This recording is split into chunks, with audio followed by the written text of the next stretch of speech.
কোরবানির ক্ষেত্রে এটা মনে রাখতে হবে, কোরবানি যেন হয় আমার আপনার জিন্দিগি গুনাহমুক্ত অবস্থা।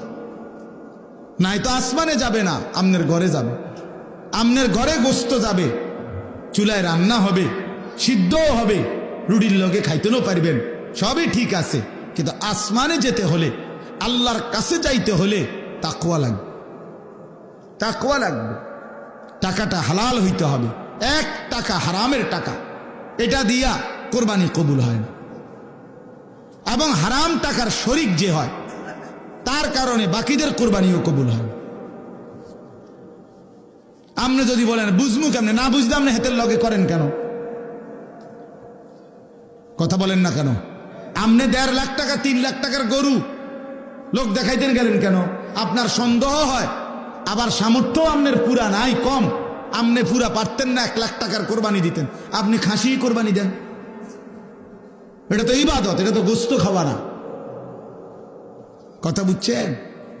এই জন্য মনে রাখতে হবে, 1 টাকা হারাম টাকা, সুদের টাকা, ঘুষের টাকা, বাজারে ব্যবসা করে ওজনে কম দেয়, তো এ তো ধোঁকাবাজ,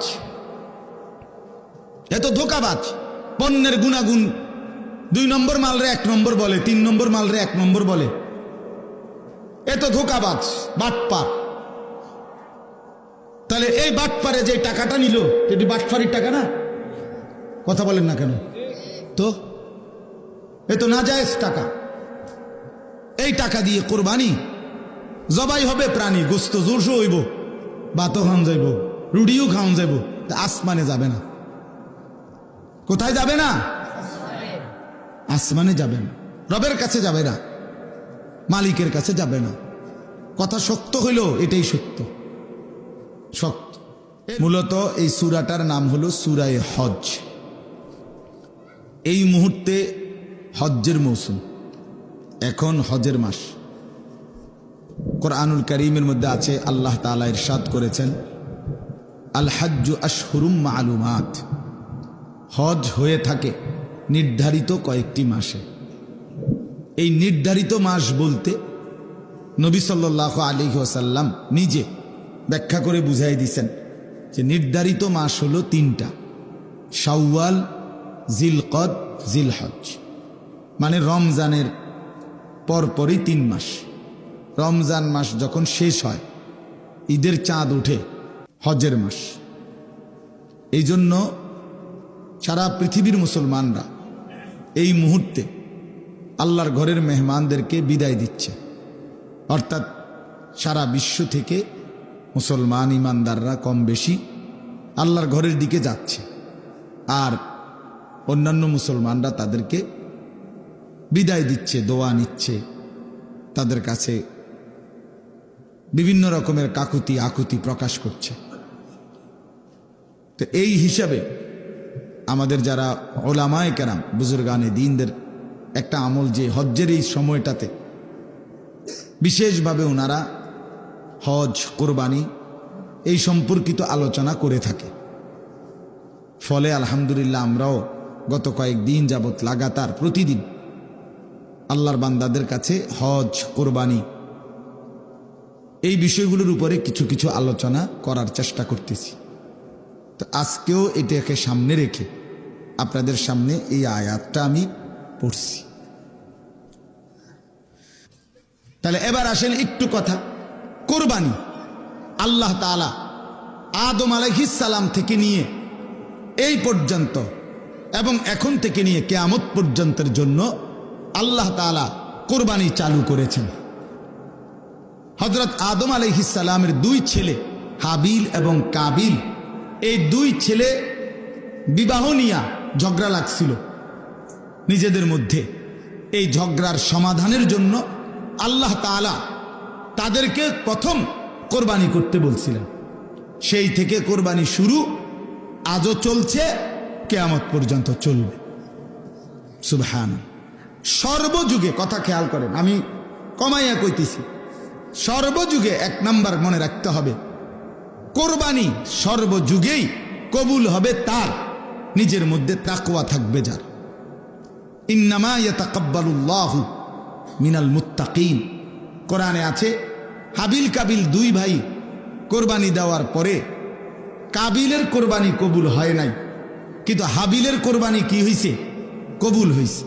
তখন কাবিল বলছে লা আকতুলান্নাকা, আমি তোর মাইরা ফেলবো, আমি তোকে মেরেই ফেলবো। এই তখন হাবিল বলছে ভাই আমারে মাইরা লাভ নাই, বরং ইন্নামা ইয়াতাকাব্বালুল্লাহু মিনাল মুত্তাকিন, মনে রাখবা সর্বযুগে কোরবানি কবুল হবে তার তাকওয়া থাকবে যার। তাকওয়া কি? তাকওয়া হলো 3 জিনিস। 1 নম্বর হলো সমস্ত গুনাহ বর্জন করা, 2 নম্বর হলো সমস্ত ইবাদতে লেগে থাকা, 3 নম্বর হলো সর্বাবস্থায় আল্লাহকে ভয় করতে থাকা। গুনাহ বর্জন, ইবাদত পালন, আল্লাহর ভয়, এটাই তাকওয়া। তাইলে যে ব্যক্তি শুধু কোরবানির দিন আমনে গরু জবাইয়ের আগেও বিড়ি খান, আমনের গতকালিকায়ও আমনের টাকা সুদের টাকা, আবার কোরবানির দিনও আপনি জোহরের নামাজও পড়েন না, আসরের নামাজও পড়েন না, কোরবানির দিনও আপনি মিছা কথা কন, আমনের মধ্যে ইবাদত আল্লাহর ভয় গুনাহ ত্যাগ বলতে কিছুই নাই, কোরবানির দিনও আপনি টেলিভিশন চান, নাচ গান চান, আমনের কোরবানি কবুল হইতো বুতে গেলেছিনি। কথা বুঝছেন না? আপনি কেন কোরবানি কবুল হবে? আপনি কোরবানি কবুল হওয়ার জন্য ব্যবস্থা নিছেন কি? গরু কিনবার জন্য না বুদ্ধি করছেন? মানুষ লইয়া গেছেন 3 জন, গরু বাজারে গরু চাইয়া লইছেন, সেটা তো ঠিক আছে, কিন্তু কোরবানি কবুল হওয়ার জন্য ব্যবস্থা নিছেন কি? কোরবানি কবুল হওয়া, গোশত খাওয়া আর কবুল হওয়া এক কথা না, জবাই হওয়া আর কবুল হওয়া এক কথা না। জবাই তো প্রতিদিনে হয়, যে কেউ জবাই করলেই তো গরু জবাই হবে, কিন্তু জবাই আর কবুল তো এক কথা না। গোশত খাওয়া আর কবুল হওয়া তো এক কথা না বাপ। অতএব আমি আপনাদের কাছে বললাম, এটা কোরবানি কিন্তু আর 10 দিনের গরু জবাই নয়। গরু আমাদের দেশে প্রতিদিন জবাই হয় কিনা? কথা বলেন না। বাজারগুলোতে গরুর গোশত বেচা হইতেছে না? তো তাহলে গরু তো প্রতিদিনই জবাই হয়, তো কোরবানি আর আলাদা কি? কোরবানিও তো গরুই জবাই করে, তো এটা তো প্রতিদিন হইতেই আছে। তাহলে বোঝা গেল কোরবানি শুধু গরু জবাই নয়, আলাদা কিছু। আলাদা কিছু কি না, সেটা ইবাদত, আর সেটা কবুল হবে তার তাকওয়া থাকবে যার। আল্লাহ তাআলা কোরআনুল কারীমে বলছেন লান ইয়ানালাল্লাহা লুহুমুহা ওয়ালা দিমাউহা ওয়ালাকিন ইয়ানালুহুত তাকওয়া মিনকুম। আল্লাহ বলেন আমার বান্দা শুনো, তোমাদের গোশত, রক্ত, কোরবানির প্রাণীর কিছুই আমি নেই না, আমি শুধু তাকওয়াটা নেই। আমি তাকওয়া নেই। তুমি দেখছো গরুর দিকে, আমি দেখছি তোমার জিন্দেগির দিকে। তুমি দেখো গরু কেমন হৃষ্টপুষ্ট গরু, আল্লাহ বলেন আমি দেখছি তুমি কেমন ইবাদত আমলওয়ালা। আমি তোমাকে দেখবো, তুমি গরুকে দেখো। কথা বুঝছেন কিনা বলেন? তুমি কি দেখো? গরু দেখো। আল্লাহ বলেন আমি দেখবো কি? তোমাকে। তোমাকে ইন্নাল্লাহা লা ইয়ানজুরু ইলা সুওয়ারিকুম ওয়ালা ইলা আজসামিকুম। নবী সাল্লাল্লাহু আলাইহি ওয়াসাল্লাম বলেন নিশ্চয়ই আল্লাহ তোমাদের চেহারা শরীর দেখবে না, ওয়ালাকিন ইয়ানজুরু ইলা কুলুবিকুম ওয়া আমালিকুম, বরং আল্লাহ তোমাদের দিল দেখবেন আর তোমাদের আমল দেখবেন। আল্লাহ দেখবেন বান্দা কুরবানি আজকে, অথচ প্রাণী তো জবাই করলা, তো গোশত কুটতে কুটতে, হাড্ডি চুলতে চুলতে, হাড্ডি কোবাইতে কোবাইতে জোহরও শেষ, আসরও শেষ, মাগরিবও শেষ। কোরবানি তো ছিল ওয়াজিব, জোহর তো ছিল ফরজ। কোরবানি তো ছিল ওয়াজিব, আসরের নামাজ তো ছিল ফরজ। আল্লাহর জন্য কোরবানি করলে আবার নাচ দেখো কেমনে। আল্লাহর জন্য কোরবানি করলে কোরবানির গোশত খাইতে খাইতে টেলিভিশনে নাটক, সিনেমা, নর্তকীর ছবি দেখো কেন? এটা কেমনে হইল আল্লাহর জন্য? এটা কেমনে হইল কোরবানি?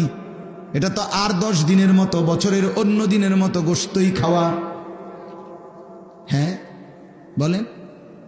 এই জন্য আমি বললাম কোরবানির ক্ষেত্রে এটা মনে রাখতে হবে, কোরবানি যেন হয় আমার আপনার জিন্দেগি গুনাহমুক্ত অবস্থা।